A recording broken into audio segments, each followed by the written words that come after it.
Kalin? Piso. Pinalagay-lagay niya ba yung piso? Hindi ko naman nasabi na lagay mo piso sa ulo ko.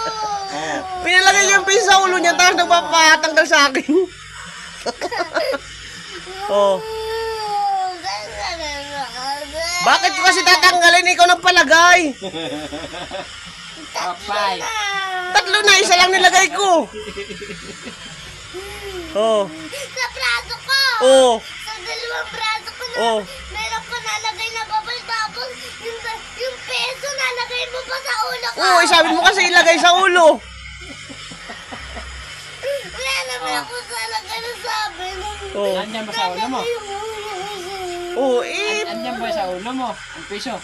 Opo. Oh, asan? Nasaan? Ay, magkabukay pa.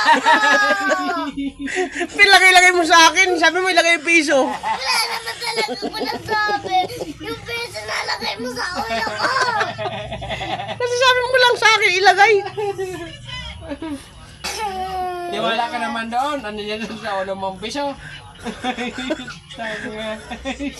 Oh, Ba't saan makakapasok yan? wag mo nang anan yan at dyan na yan. Ba't mong balay mo kasi? Bahala yan. Yan kasi ano sa piso. Oh, ngayon, ang piso mo yan sa ulo mo.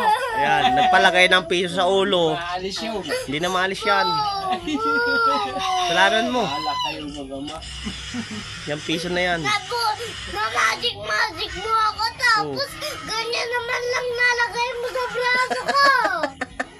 Magic nga, di ba? Magic nga, ayaw na wala man sa braso mo.